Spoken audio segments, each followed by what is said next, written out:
Hello, hello, hello, and welcome to RareMaven, the podcast live.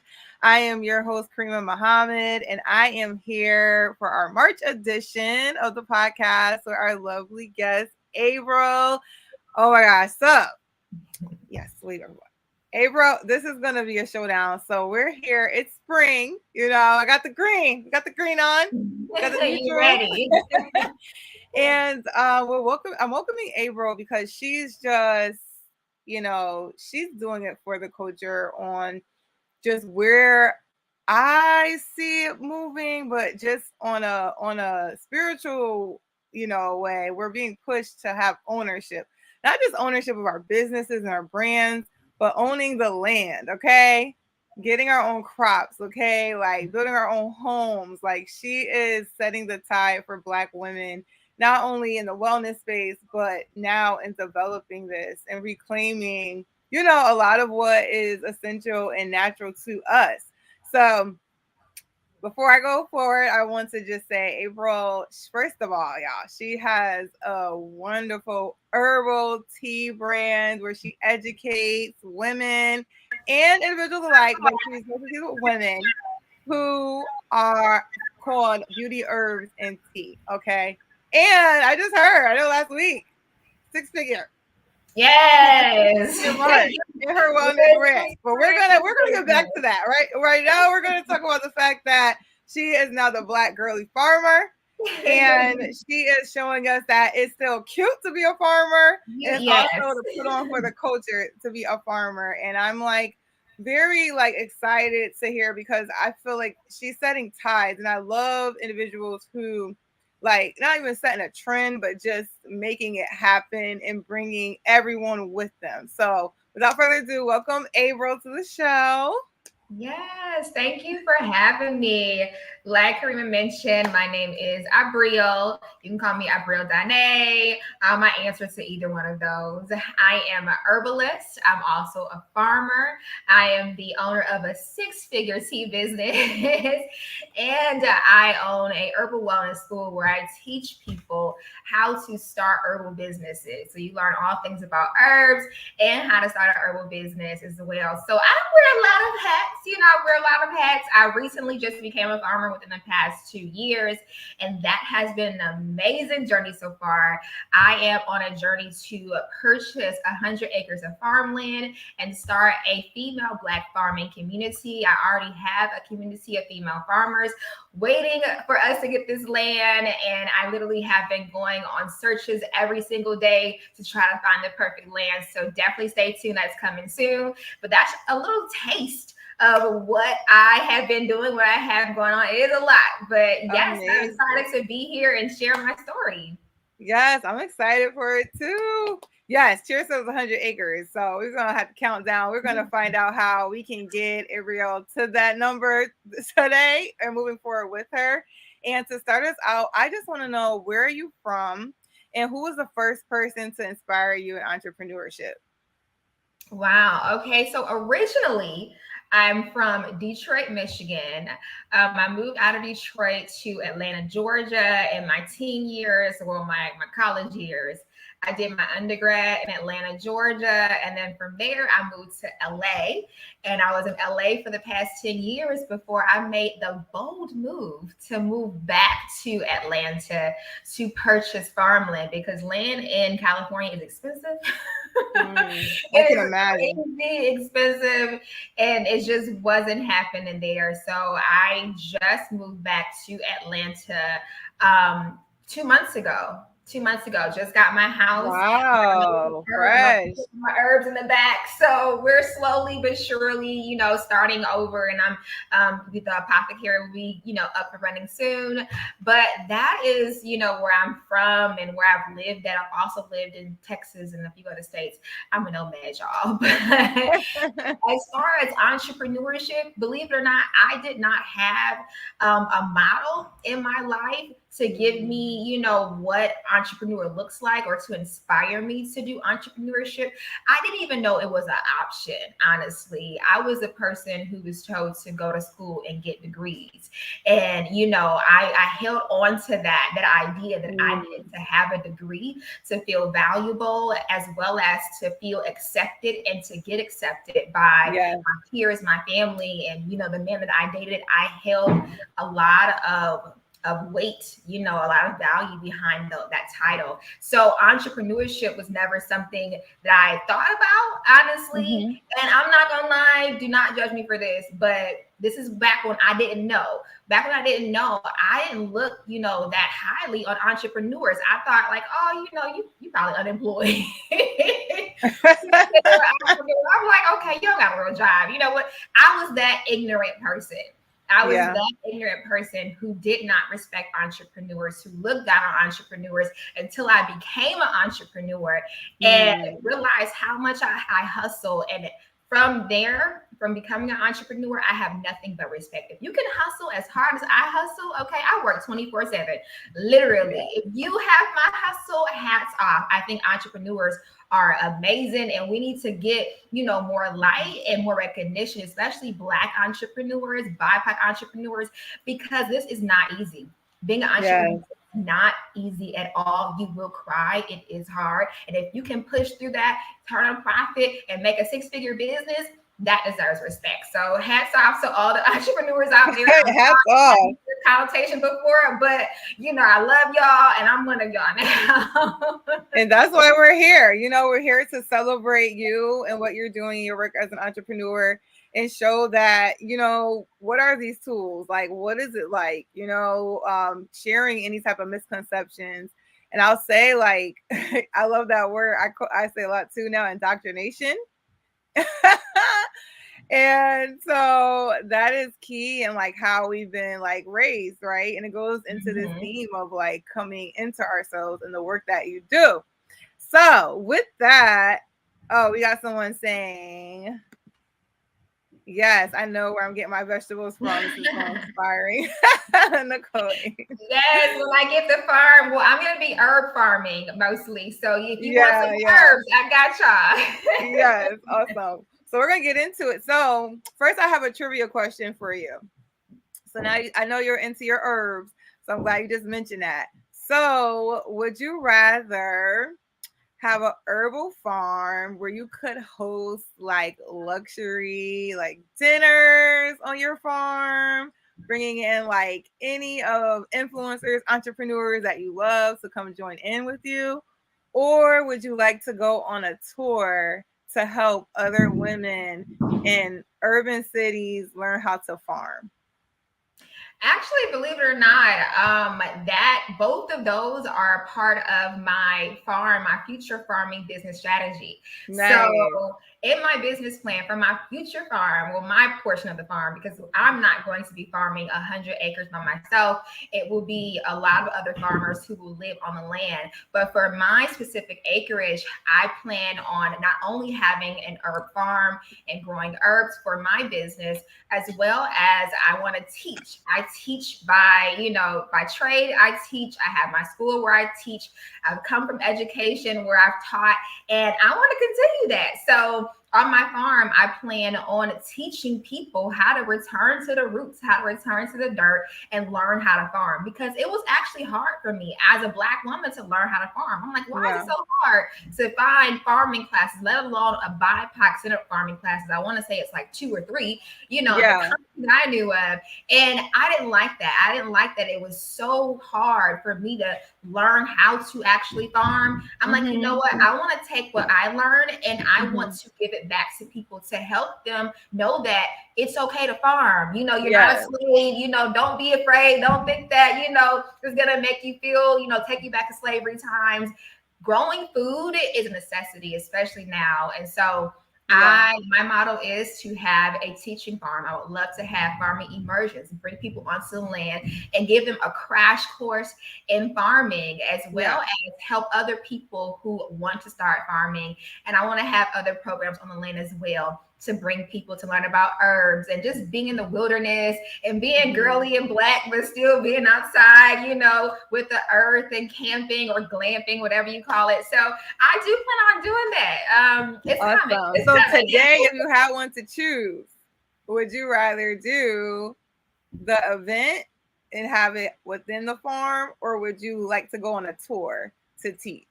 I would probably do it on my farm. So the first one. Okay. Because that's what I'm going to be starting off doing is hosting retreats on my actual land. So yes, definitely the first one. Sorry for that long drawn out explanation. I think we're going to get into it. So I was like, I want to make sure we save some goodness, some goodness for the interview. So I love that. And that's actually something that I can see and have visions of, there's so many beautiful, Black women or just farmers out here creating these experiences, curating these experiences. So I'm really excited to hear more about, what you intend on doing. And with that, can you tell us what is the Black girly farmer? Yes, well, I am the Black girly farmer. I like to say I bring femininity to farming. There is a stereotype, a depiction of what a farmer looks like. And most people assume that, they're covered in dirt, they're in overalls, they got the cowboy hat or the straw hat, and they're out there to their knees in mud. Now, there are a lot of farmers that look like that. However, that's not me. That's not my journey or my story. And so I know I'm girly. I embrace my femininity. I like to wear makeup. I like to do my hair. I like to go out and be cute and throw on heels. I love photography. I love embracing all of my natural aesthetics. I love all of that.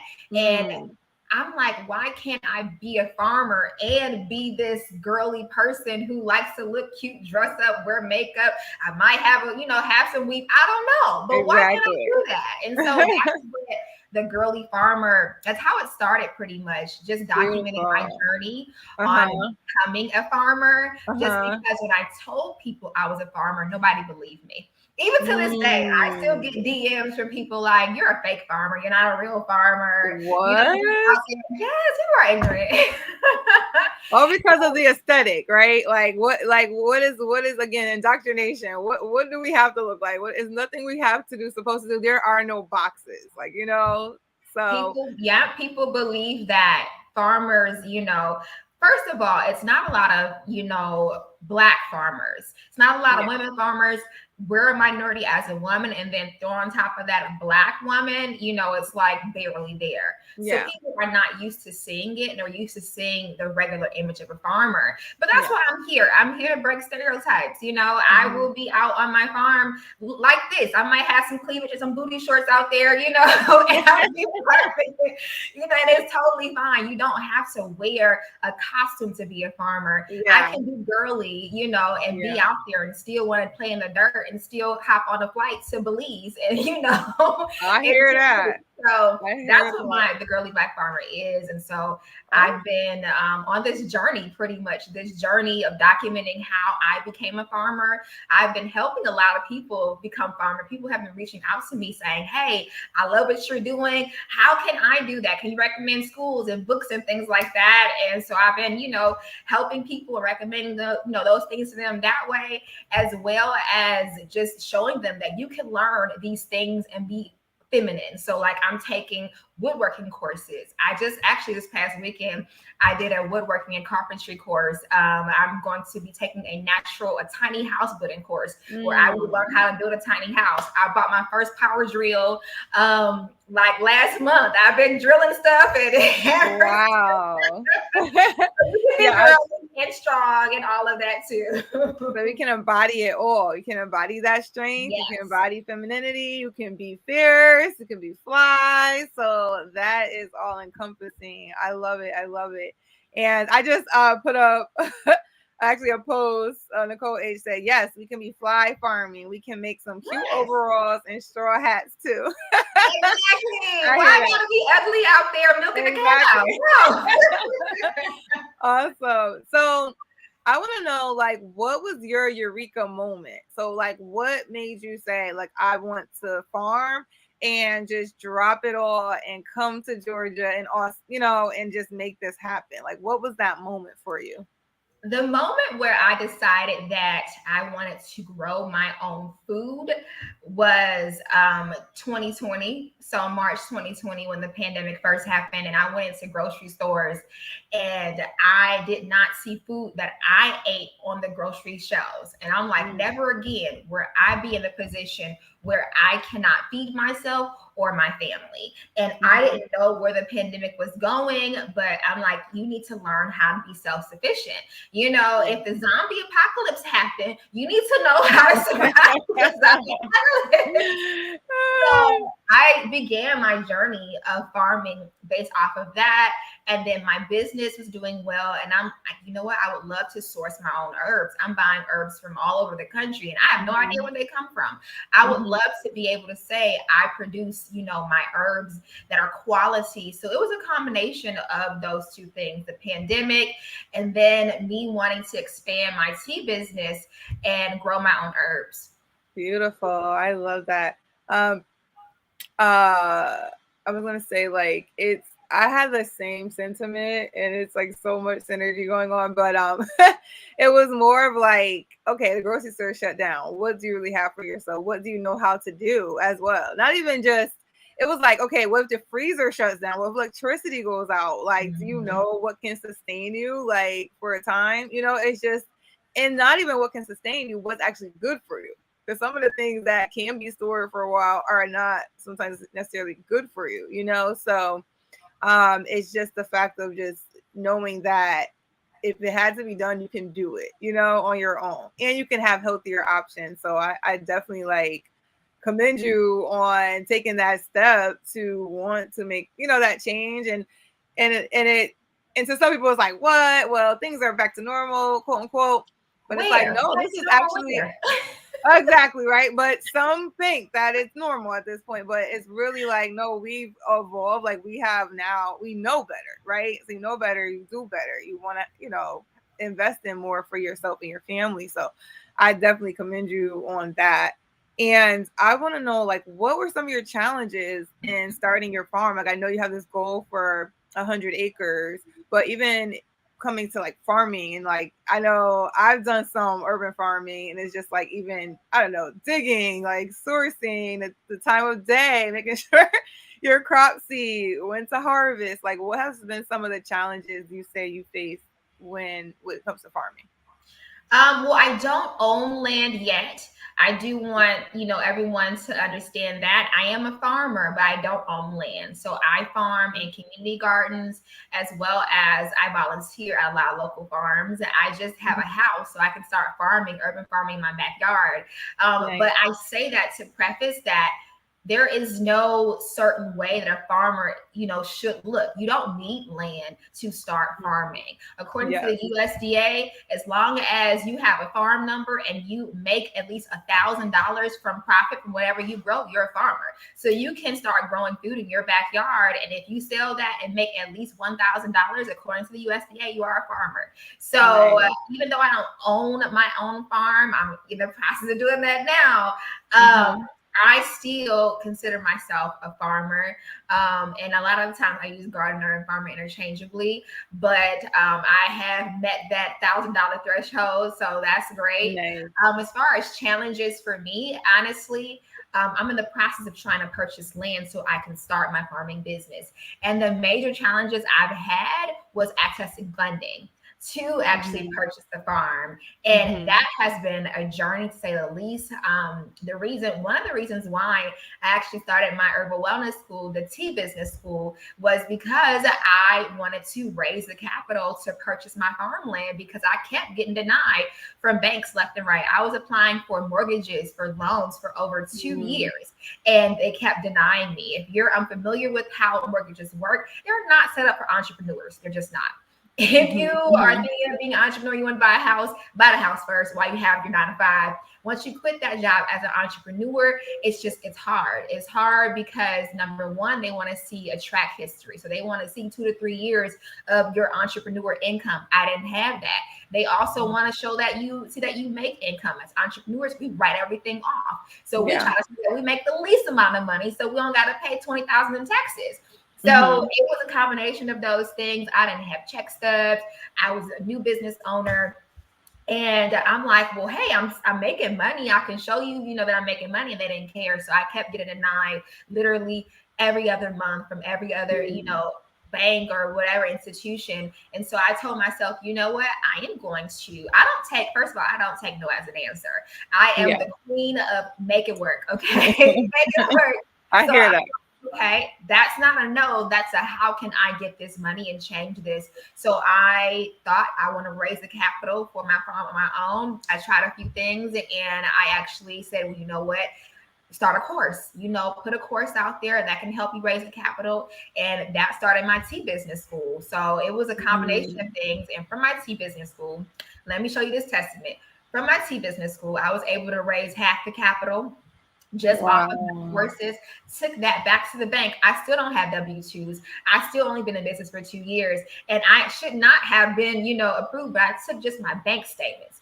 And I said, here, I am making $20,000, $30,000 a month. You have to approve me for this loan. And they didn't even see how I looked based on my bank statements. And within 2 hours, approved me for a land loan. Wow.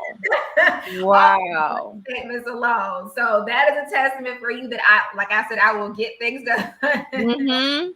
And our power, it's like you said, like this hope.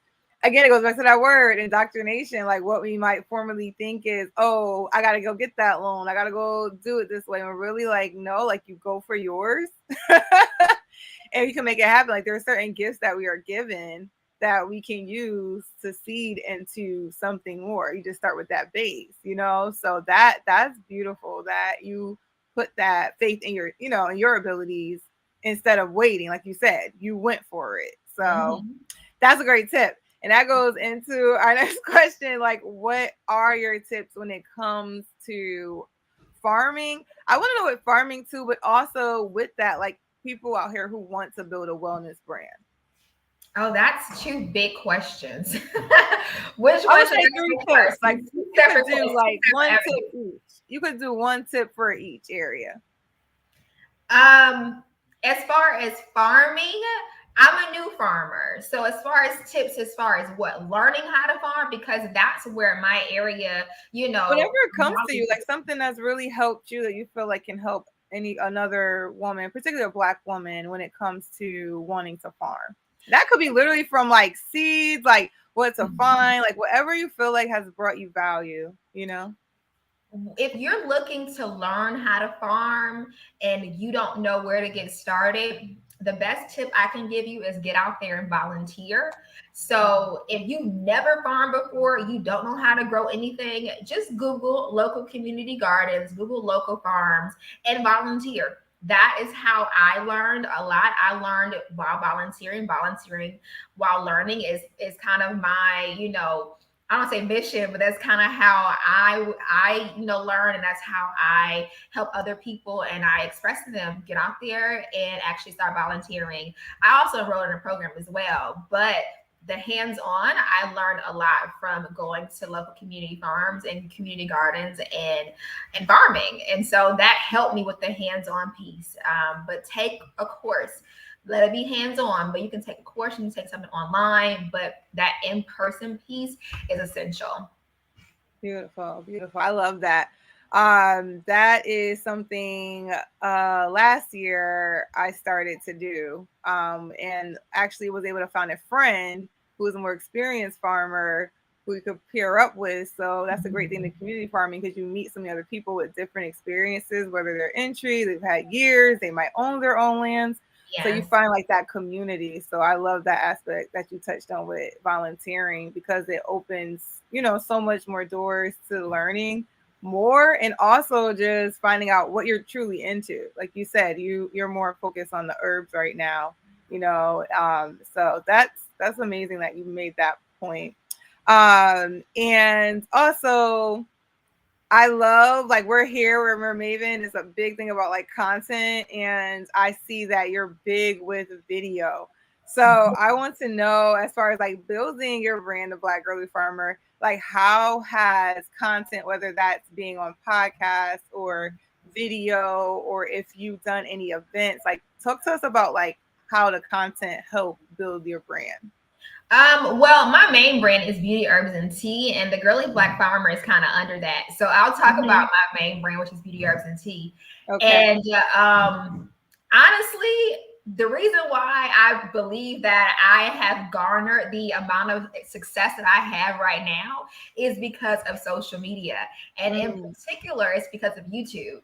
Mm-hmm. When I first started back in November 2020, my story, I tell everybody this, was I started and I launched $0 in sales, $0 in sales for the first month or so. And I'm like, what am I doing wrong? Why can I not make money? And then I went back and I did, research and workshops and webinars. I did everything that I could learn to help me figure out why I wasn't making money and how to change that and turn that around. And then by month 2 and 3, I was bringing in, over $8,000 a month in sales. And I took the knowledge that I learned, I took it to YouTube, made a YouTube video. And that YouTube video, Mm-hmm. it talks about how to start an herbal business, step-by-step guide.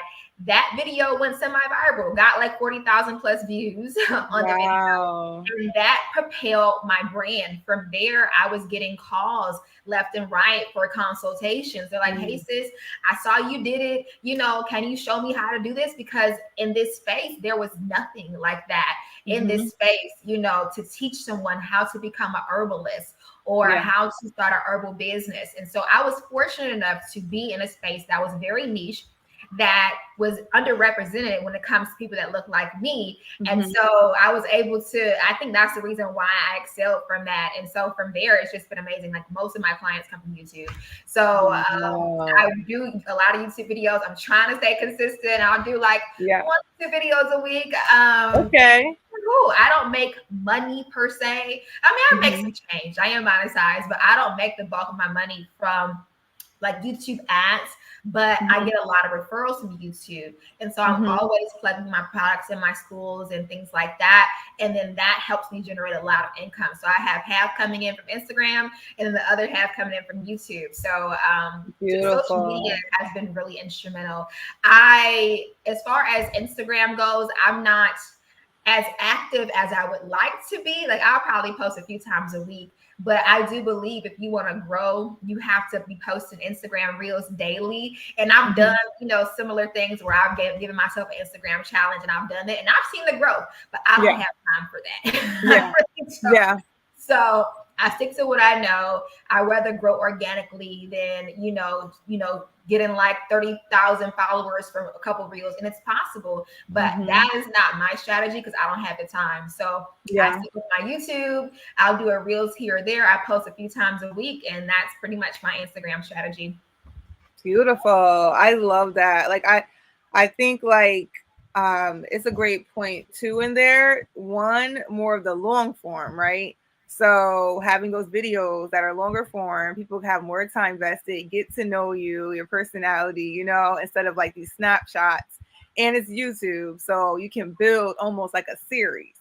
And Mhm. then number two, it's informative, and this is what I love about your brand, and it's what your work is, but you're doing that through your videos, and it's so important that what we know and knowing your niche. I love you mentioned that too, because you can speak to them and educate them through those videos. So I'm glad that you spoke to video because that's one of the things we propose here is either a video, you can do a podcast, you can do a blog or event series, to educate essentially. So I'm glad to hear that YouTube has been It's been doing amazing. I great. love YouTube. Yeah. Yeah.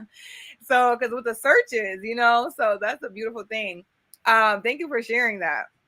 Yeah, I learned, And like, I was surprised when people uh-huh. would tell me they would search when they type up herbalist or look anything up. I Mhm. come up, my videos are one of the first 3 videos that pop up, which is amazing to me. So it's like Wow. pretty much I'm out there in this niche. So people look up, when they look me up or they look up just herbalism or herbal business, my videos come up first, which is amazing. So yeah, I love YouTube. Yes, amazing. Okay, you hear that, YouTube? We got YouTube up here. Yes, and even with that, well, YouTube is a quick trick. You could take that long form YouTube content and make them into little clips for reels Mhm. on your Although Instagram. You know? I don't do that enough. I Okay. don't do it enough only because it's a lot of work for me. Yeah. Right now, I'm not outsourcing. I'm doing everything myself.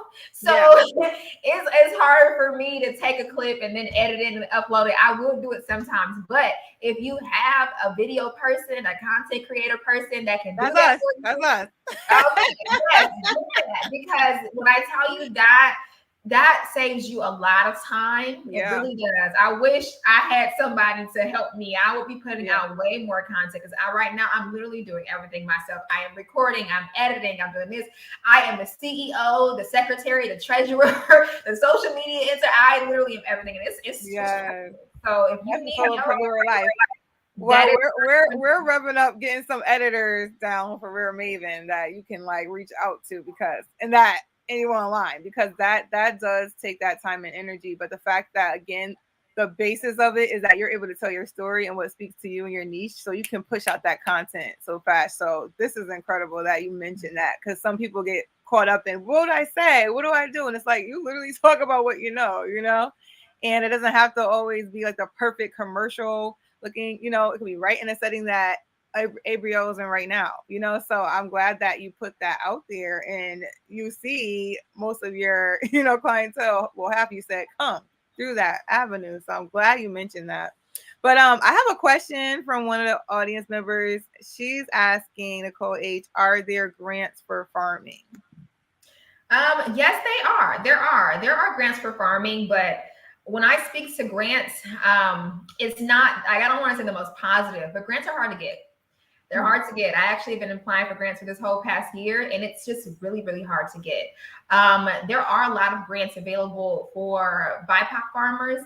However, the grants through like FSA or the USDA, they make it a lot harder for us to get grants. So if you want to go through like the USDA, you have to be an established farm, or you have to be a nonprofit or like an organization to access a lot of their grants. So like the bigger grants, it's hard for small farmers to get access to.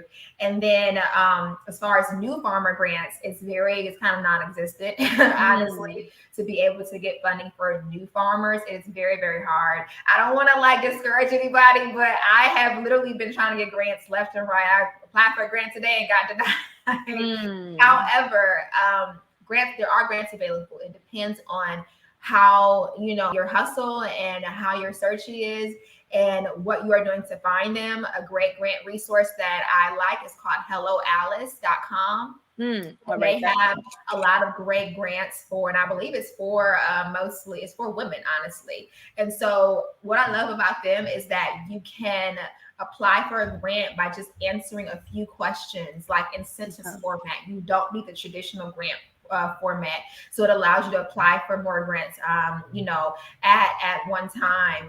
So they are out there, excuse me. You just have to search for them and just know that you may not meet the qualifications if you're strictly looking for a farmer grant.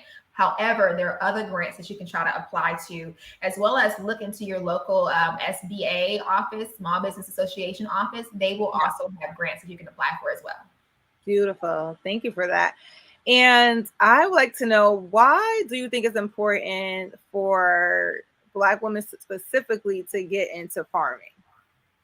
I think Black people in general should be growing their own food. I think that we should be learning how to be self-sufficient, and then two, being able to pass something down and build generational wealth, for me, honestly, is important. But look at the world right now. Look at the world and look how things are going in the world. We are not out of this pandemic where it's a war going on right now. Like, if you have never thought about being able to take care of yourself and your family, now is the time. You have all the signs that are showing you that you need to be able, if ish hits the fan, you need to be able to to, grow your own food and live and survive. And so this goes to everybody. I say, if you can just grow some herbs, some peppers or cucumbers in your backyard or on your patio, you don't need land. Just do it.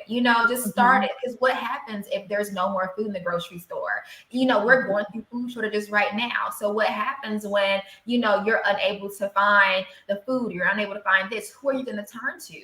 I believe that, we need to be looking out for ourselves and not place a lot of, just this idea of, oh, the world has me or the grocery store has me, I'll be okay, I can just go buy something. Honestly, I've been to a few Walmarts and there were no vegetables. And I'm like, why are there no vegetables on the shelves? So that's why I believe that Black people in general should get into farming.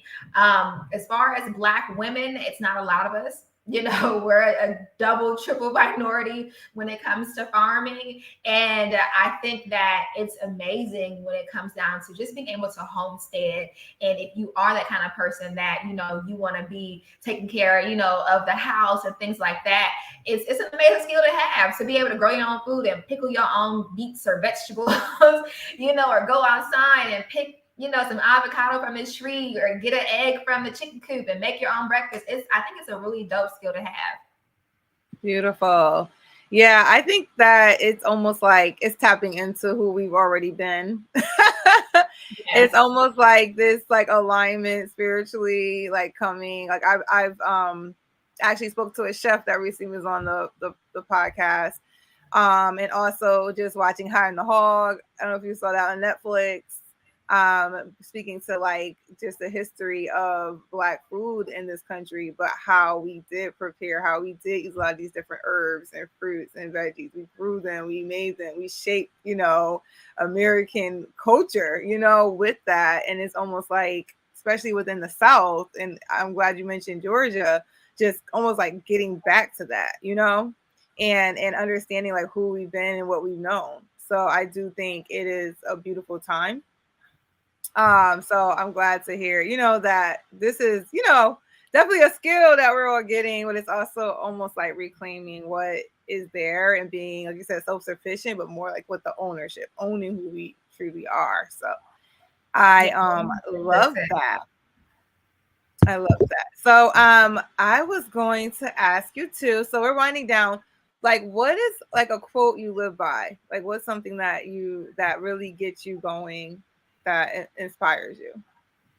I don't have a quote, but I do have things that I tell myself. And that is, and I'm gonna sound like Nike, but just do it. Okay. Just do it. Just get it done. Don't be afraid. Don't be apprehensive. And I say this a lot to a lot of my students when they want to start a business. Just do it. Just do it, make a plan, and execute it. It is okay if you don't have everything figured out. You will learn along the way. Don't be afraid. Don't be paralyzed by a lack of knowledge. Don't think that because you don't know, you're not an expert in something, or because you have not started something, or you don't have all the tools needed, that you can't do it. You can do it. You learn as you go. That's the best way, I believe, to learn. And also, if something doesn't work out, change it so that it can work out. Don't take no for an answer. I would not have been able to turn my business into a 6-figure tea business by taking no for an answer. It's been a lot of things that I did that did not work out. Did I give up? No. I'm like, okay, this didn't work out. How do I change this so that it can work out? Like I've had several, income streams that I thought, okay, this is gonna make me $10,000 this month, and it turned out it only made me $2,000. And I'm like, okay, do I just keep doing this thing, or can I tweak it, to make it so that I can make 10,000, or maybe I can just scratch the whole thing all together and, come back to the drawing board. That is how my brain works. I do not, I will not take no for an answer. I'm the queen of getting stuff done. Okay. And manifesting that. So don't be afraid to make changes to your vision or your dream if it's not working out. Yes, I love that. Snap, snap. You keep that goal, but you change the process a little up, so you get to that goal. That's it. I love that. So we're wrapping up. So my last question for you is, I have what I call the Rise, Shine, and Grind song. So that's a song where it just gets you up. If you're feeling groggy, you're like, I don't want to get up, but you hear that one song, you're like, all right, it's go time. And so my song is Diva by Beyonce. So I like to know, what's your Rise, Shine, and Grind song? Now, I love to embrace my culture, okay? Yeah. And I like songs that get me hype. Okay. So when I turn on a song that's gonna get me hype, I love like trap music, anything that's gonna, get me going. Okay. Okay. Do I have a particular song? I would say a few days ago, I turned on Back That Thing Up. And Hey. it got me into it That's helped when me a get beat started. drop. That's the kind of music I like. Yeah, I get you excited for when the beat drop, when it goes. Yes, when you hear that now taking over the 99s and 2000s, I'm like, yes, Oh my God, I have not heard that one yet. So, and I feel like everyone can attest to when that beat drops. that song is the #1 motivating song. Once you hear that beat, you're gonna be walking around the house dancing and you ready to tackle the day.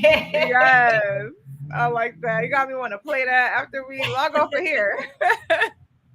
I love right. my culture. I will play a rap song, a trap song, any kind of music to get me hype in a second. I love it. Same here. I love that. That's a first. That's a first. We got juvenile over here. Juvenile. All right. All right.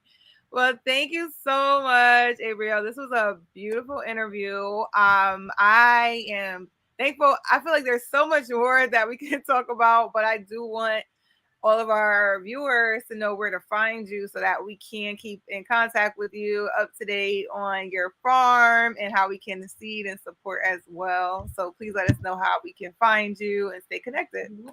Yes. So my main page, which is my main business page, is Beauty, Herbs, and Tea. That's Beauty, Herbs, HERBS, and AND TEA, as in the tea that you drink. And on my main business page, you can find everything about tea and herbs. Tea and herbs. I post all kinds of herbal tea recipes, just helping you, use herbs for medicinal value and to take care of yourself. On my farming page at the Girly Black Farmer, I am documenting my journey to becoming a farmer. So you will see me. I just came from a workshop a couple of days ago, a woodworking workshop. So I'm having videos like that. I post videos of my farm search process and how that's going. I do a lot on that page. So if you want to see my journey of a farmer, go to the Girly Black Farmer. If you want to learn more about tea and herbs, go to Beauty, Herbs, and Tea. You can always send me an email. That is beautyherbsandtea@gmail.com. And just ask me any questions. If you have any questions about any courses that I do offer courses on tea and herbs. So right now I have a course called Mastering Tea Blending and Formulation, where I teach you the herbalist method on how to blend and formulate medicinal herbal teas, as well as a course called the Herbal Business Assistant course, where I help you start your herbal business. And those are my 2 courses in the Tea Business School, which is my school. So if you have any questions about that, feel free to shoot me an email, which I just gave you all. So yeah, that's how you can reach out to me. Beautiful. Thank you so much, Abril. And thank you, all the viewers, for attending tonight. And I hope that you found great value and that y'all going to go get your gloves, start volunteering, start figuring out what you want to plant maybe at home for yourselves. And I want you to also know we are here for you with your content, whether you want to get your videos done, your podcast, or event planning for building your brands. We're at RareMaven Media on Instagram and www.raremaven.media. So I thank you all, and I hope you have a fantastic night. And yes, keep shining on them. All right. Good night. Thank you for having me.